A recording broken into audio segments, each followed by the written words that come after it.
সোহাগ তার বন্ধুর সাথে গল্প করছিল, আমি চাইনা শুনে ফেলেছি।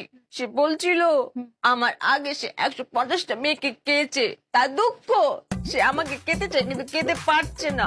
তার কষ্টের কথা শুনে আমি নিজের দায়িত্ব নিয়ে তাকে জঙ্গলে নিয়ে গেছি, গভীর জঙ্গলে নিজেকে কাওয়াতে। জংলাত লই গেছলে আবার গভীর জংলা, তাইলে তো সব শেষ হই মায়া। তুই বুঝি এর লাগি কান্দাছ? না আমার শেষ হয়েছে না তো, যে তো কেলই না আমাকে। মায়া আমি করে মোহনও কিছু তো বুঝতাম পারতেছি না, তুই কে এরকম পাগলামি করতেছস? কিচ্ছু বুঝতেছি না মায়া, কস না একটু। আবারও বুঝো নাই, বুঝিয়ে বলছি। বুঝা। আমি তার জন্য নিজে দায়িত্ব করে আয়োজন করেছি, সে আমাকে খাবে। হ্যাঁ লবণ, হলুদ, মরিচ, পেঁয়াজ, চুলা।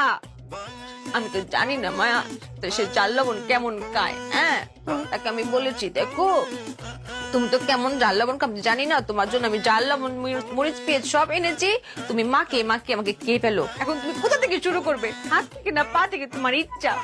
কিন্তু সে না মায়া কেলো না।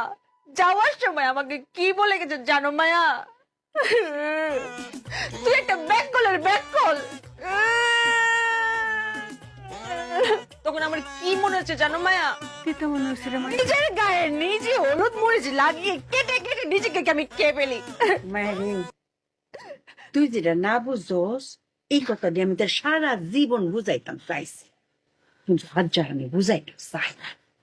একটা কথা কই, কিরা কাঠ কবে কইতে না, কচক তুই একটা আস্তা ব্যাক কর, ব্যাক করে ব্যাক